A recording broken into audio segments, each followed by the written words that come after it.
we hope this is a question and answer type or a video to start some questions. We want you guys to ask any questions at the bottom of this video. Yes. That you want to ask, right? Ready, Leah? Jesus loves me. Jesus loves me. The Bible tells me so. Little ones to Him belong. They are weak, but He is strong. Yes, Jesus loves me. Yes, Jesus loves me. Yes, Jesus loves me. For the Bible tells me so. Yay! Hey everybody, welcome to Built on Faith Homestead / Leaving Egypt, depending on which platform you're using to watch us. Yes. Yes. I think we should be out of YouTube jail. I think so today. Yeah. I think so today. Maybe. Hopefully. He's good. I think so. Hopefully. Thought Bobo got choked on a cracker. But he's doing good. Living life to the fullest. Sitting next to mom and dad eating club crackers, which is one of his favorite things on the planet to eat. Yeah, he's all about it. So, today's tiny house talk. First of all, we want to welcome you guys that are new to our channel. There's a whole bunch of you that has been recently added to our channel. You guys subscribed, and we want to thank you. Thank you. For us, we had one of our videos go kind of crazy. For us, relatively speaking, right? Yeah. It had like over 1,000 views, which is a bunch. Like 1,800. It's like 1,800 is crazy, and I don't even know why. I wish I knew why. I don't know. It was one of those things. It was crazy to watch over like, I don't know, it was like a day or two. Yeah. Time span. From what we were at to just watching it grow, it was just amazing and so cool to see. And see the feedback and the comments. Thank you so much for commenting and absolutely. liking. That helps us so much. It's not just subscribing, but interacting with us. So thank you. Thank you very much. And we're going to ask for more interaction as we go here today. We have been in YouTube jail for the last week, and that's where we've been. We try to make content, not every day, but pretty close to every day. And we've tried to be pretty consistent with that the best that we can. However, we have been in YouTube jail. I said something that YouTube deemed medical misinformation, and so they put us in. We were suspended for a week, so we couldn't make any videos. If we make another video that goes against community guidelines, we will be 2 weeks in jail. And if we make a third one, then we're off YouTube forever. There is a fly. So, if you don't live in Missouri, it is currently like, I don't know, 20 degrees outside. Yeah. And we've had the wood stove going, but up and until a few days ago, it's been really, really warm. And so all the flies came in, was trying to come in the house, and we got a wood stove, and once we get the wood stove good and going, the flies get active, and then we have to go on a killing spree again to kill some flies. But anyway, this is why, because of the strikes and all that stuff, I feel it necessary to talk about things from time to time. Therefore, it's probably wise, if you like our channel, to follow us on Rumble. Yep. Right? Probably wise. Because one of these days, we may get kicked off of here. And so that's why we started the Rumble channel. However, today, we are a few days late, but we are going to talk about something kind of fun today, right? And so, Melissa and I have just celebrated our anniversary. Mm-hmm. How many years we've been married? 7. 7 whole years, which isn't very long to some of you, and some of you it's a little while, right? So, we kind of wanted to take today's tiny house talk and use that to talk about us a little bit, I guess you'd say, right? Mm-hmm. So, we met, I started preaching, and whenever I started preaching, I was filling in at churches all over the place that didn't have pastors and those kinds of things, and kind of running a carousel of churches that were calling me. And so I'd go back and forth and all this good stuff. And the church that Melissa was attending at the time, they didn't have a pastor at the time. The pastor had stepped down, and so they had called me, and she was leading the singing, or helping lead the singing. Her and some other girls were helping lead the singing, all kind of working together at that church. And I had went to fill in to preach at that church, and she caught my eye, which was funny because then I was going, wait a minute, Justin, you need to preach. Like, come on, get your mind right. But I could not help but to notice Melissa at that church service. And so, long story short, we got in touch with one another, and I had to be fairly persistent.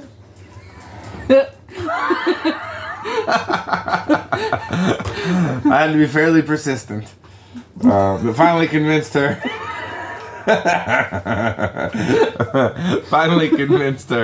To go out on a date, and story's kind of wrote itself since then, huh? Yeah.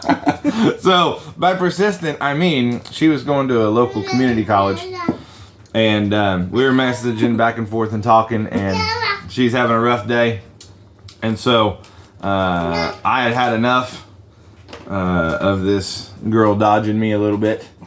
I had enough, and so I did something borderline stalkerish, right? What?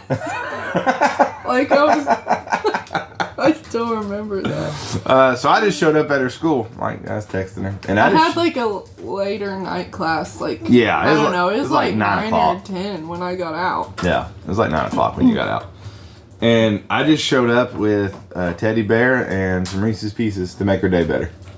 I saw this guy when I started walking out of the school, and I was like, oh no.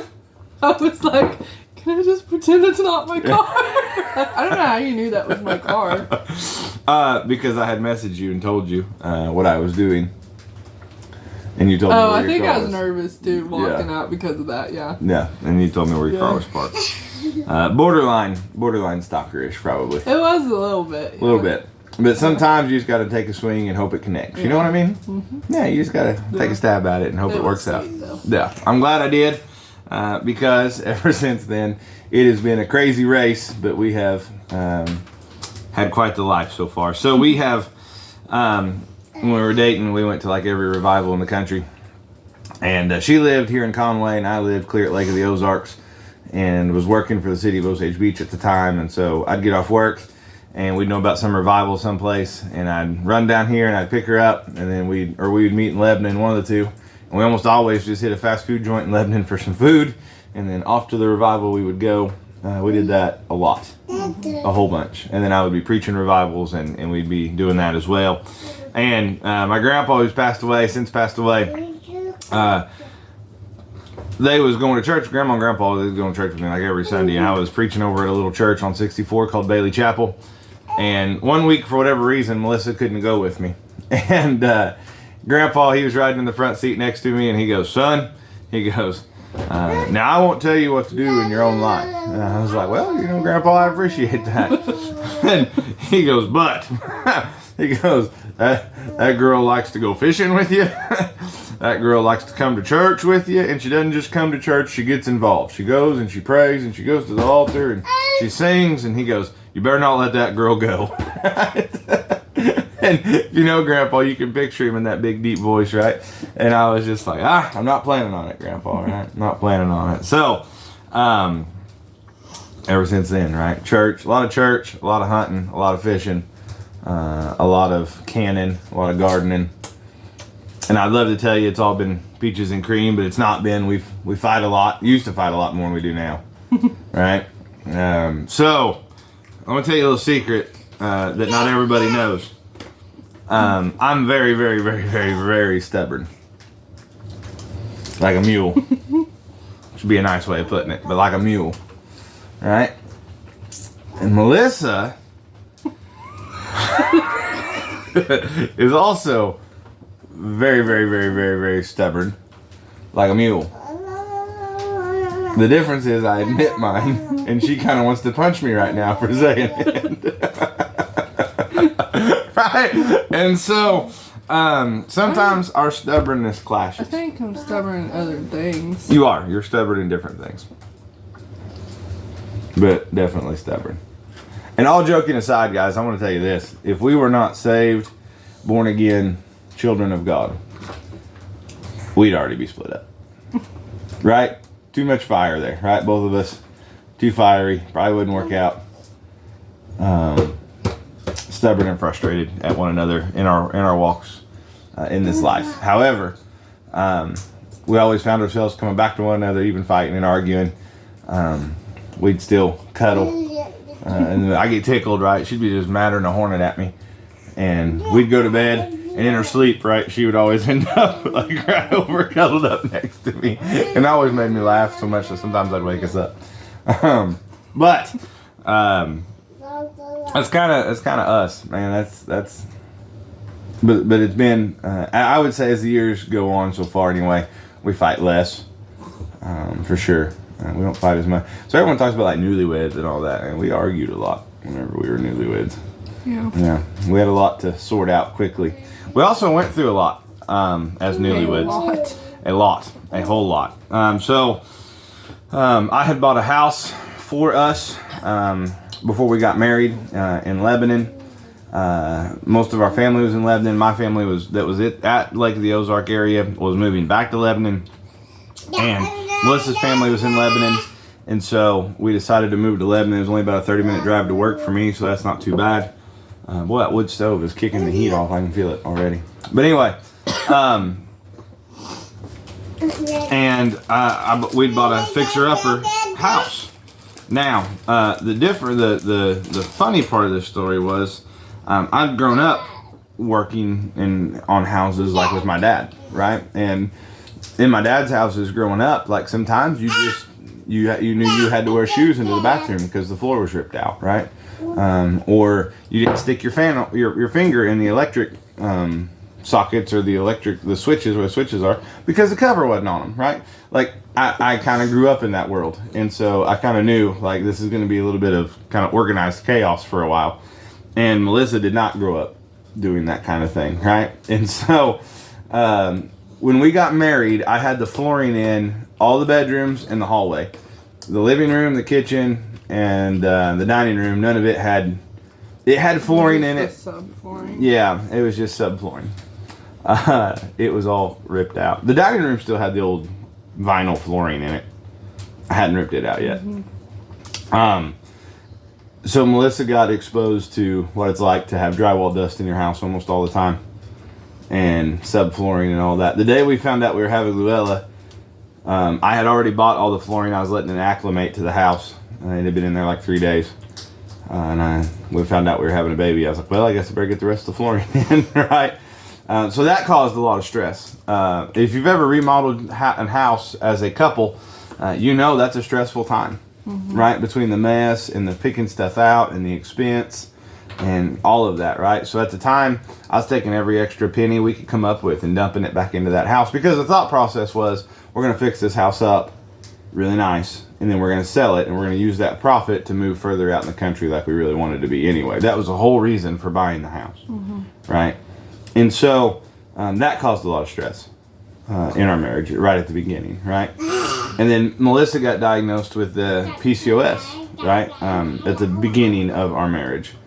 And for us, I hope I don't offend anybody. I'm not trying to offend anybody, and if I do, please forgive me. I'm not trying to be insensitive towards anybody that struggles with PCOS or anything like that, right? But for us, fertility was a problem in the beginning, but it hasn't been much of a problem. Our problems have been more for Melissa's hormones, her emotional state, right?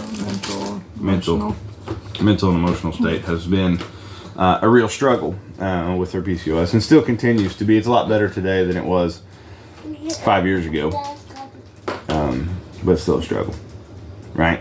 And so that caused a lot of stress in our marriage.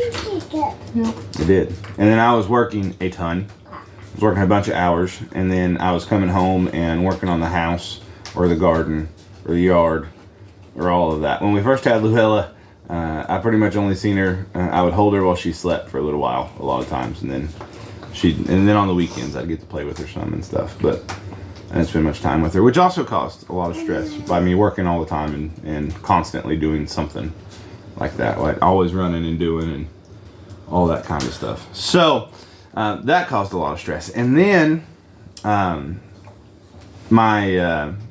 stepdad was really sick, and so we was trying to help with all of that, right? And then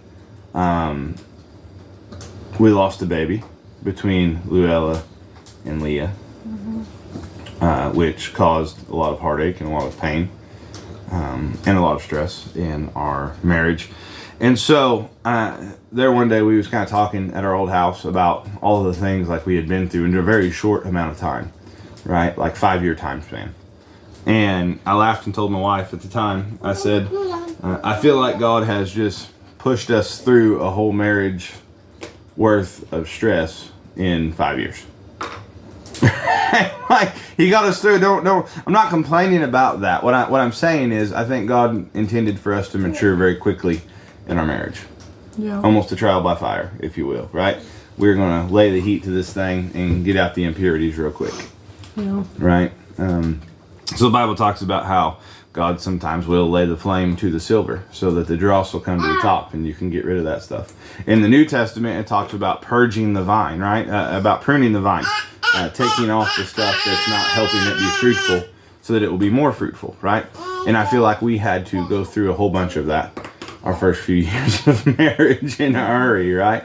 And so it was tough. And then whenever we were moving into our house, my folks was moving, my grandparents were moving, and your folks were all moving, and we were moving all at the same time. Yeah. Yeah. Like when I say the same time, I'm not talking like within a couple months of each other. I'm talking we were all moving at the same time, which in one way was a blessing because we got a lot of stuff for our home that way. So when we got married, we had a kitchen table and a bed and one chair. We had a recliner. And the kitchen table was already... It was already in the house, and it was pretty rough. Yeah. It was pretty rough, for sure. And so... we went through a lot at the beginning of our marriage, and I'm thankful for it now. Looking back at some of that, made us a lot stronger, made us grow closer to one another. Right? We had to become a team really, really fast to help each other out. Yeah, had to, and so, in a sense, I'm really thankful for all that we went through at the very beginning of our marriage, and hopefully. I would like to say that it's my sock. I would like to say that it's going to get easier as we go. And some things I think will, but life's always going to have challenges. This is the reason why it's not heaven here, right? Life's always going to have its challenges. We also went through a lot of spiritual things, too. Yeah. So, and I would say all of that was spiritual. But yes, we also went through a lot of... You know what I mean. Yeah. A lot of spiritual warfare. Yeah. A whole bunch of it. And some of it was a lot of sick and stuff, too. I don't know. I can't talk too much about it. I'll start crying. Yeah. Yeah, some serious depression and anxiety and spiritual warfare. Yeah. Maybe one of these days we need to dedicate one of our videos to talking openly about spiritual warfare because that could be a video all on its own, I think. Yeah. So, keep and watch for that. And we will talk about some spiritual warfare one of these days soon. Maybe our next tiny house talk. Yeah. That might be a good segue into wanting to talk a little bit about our beliefs. So really, we hope this is a question and answer type or a video to start some questions. We want you guys to ask any questions at the bottom of this video that you want to ask, right? If you want to ask why we started doing the tiny home stuff, why we started living a simple life, what drove us to live a simple life, or to try to live a simple life. Like, and when I say simple, I don't mean simple like lazy. I mean like a lot physically, probably a lot more demanding, but just simpler, right? Firewood and simple things in life. So kind of like Q&A for our tiny house talks, I guess. Yes. So I will put it this way, and this will help us start to talk more about our beliefs. We are not Amish or Mennonite, either one, right? Even though I may have a big beard and my wife has got a head covering on and I wear suspenders most of the time, right? We are not Amish or Mennonite. However, we do believe in leading and living a very simple life and trying to grow our own food and harvest our own animals for meat and gardening and green. We've recently got a greenhouse, which will hopefully land on one of these videos pretty soon. And we do have some very simple beliefs, and we believe in working hard and those kinds of things, right? So we do have some Mennonite-ish like beliefs, probably. Mm-hmm. We don't have a TV. We do have internet, obviously. We have electricity, those kinds of things. But if you want to know why we wanted to live this kind of lifestyle, feel free to ask, right? Yep. And obviously, like I said, my wife she wears a head covering. We've made videos before about why we do that. Please check those videos out. However, if you would like to ask, feel free to ask. If you want to ask about spiritual warfare, right, feel free to ask. But quite simply, and I'm going to sum this up, and we may lose some of you guys, some of our subscribers here, when we talk about our beliefs a little bit, and I hope not. I'm not trying to be controversial. This is just kind of what we believe, right? A huge part of our story is financial heartache, right? That's what led us into praying for how to live our life the way that we need to, and the Lord led us down this road, right? And things were pretty hard financially.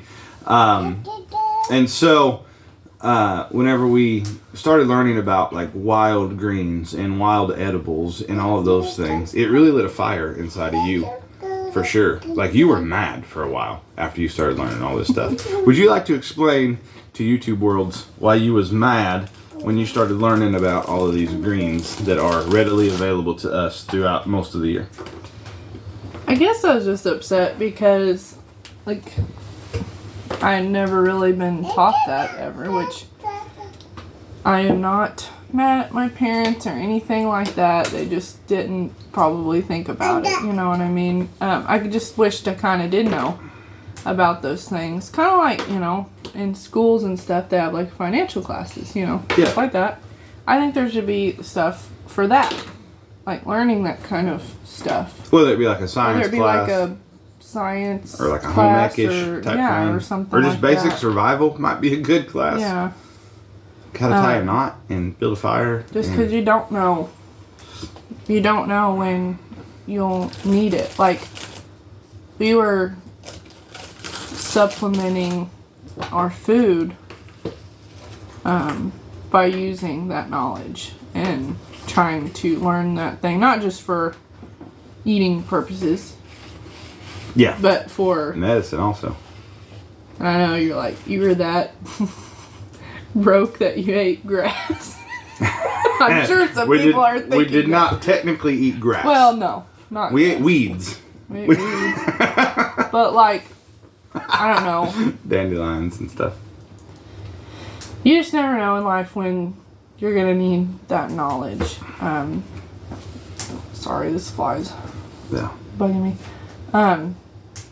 And so I was just really frustrated that no one at least tried to kind of explain that more, even if it was just like basics or whatever, you know. So even if it's not financial hard times, right? Like, what if you're just out on a hike and you get lost, or you decide one day to, you know, I don't know, go down to a river or whatever, and you're just checking the river out, and you start walking, and before you know it, you get turned around or something like that, right?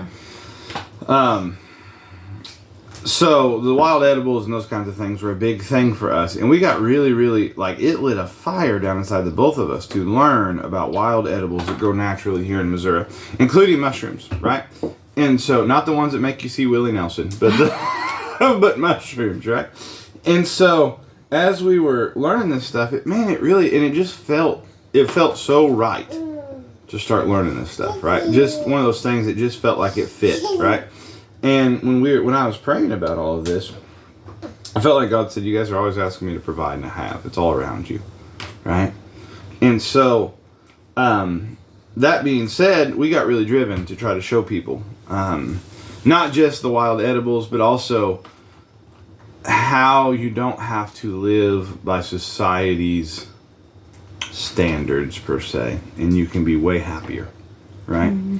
And so, understanding that, we also, after we felt really right about learning all of this stuff, and living more simple, I went on a big end time study. And when I say a big end times biblical study, I'm talking years of studying almost nothing but that. Yeah. And really, it stemmed from a question that I had gotten asked, and I didn't have a good answer. And I knew I didn't have a good answer. And it was just basically like, what is your beliefs about end times? And I was like, that Jesus is going to come back.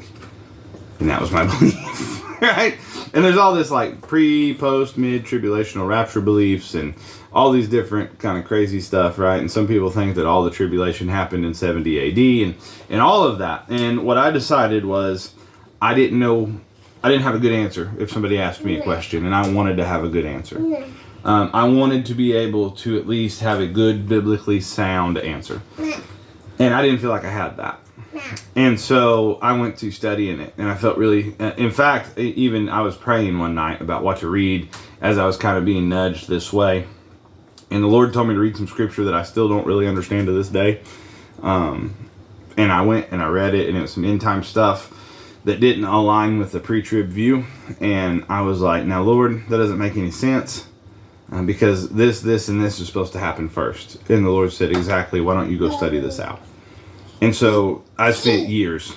I've got, I don't know how many pages of notes. It's insane how much time and energy. And then we had some friends of ours that started studying it around the same time. That's helped. It's what helped make us such good friends. And through all of that studying, came to the conclusion that the church is not going to get raptured out before everything gets really, really bad. At least I don't believe so. I don't believe that's what the scripture teaches. And that's where I'm saying I may lose some of you here. And I don't mean to. I'm not standing up here saying I studied it for years, and if you don't believe like I do, then you're a heathen. Right? That's not what I'm saying at all. But what I am saying is I don't just say that flippantly. Right? Like I'm not just saying that to say it. I'm saying it because I believe that's what the Bible teaches, is that Christians will be persecuted and have to go through some very, very hard times. Excuse me. Before Christ returns.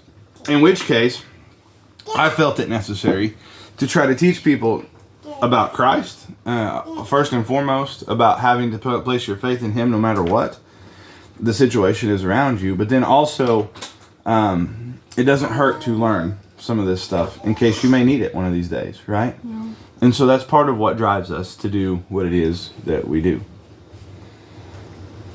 It's to teach you. Because if you think you have to fit society's mold, what are you going to do when the mark shows up? Yeah. And then you might think, well, I wouldn't give up.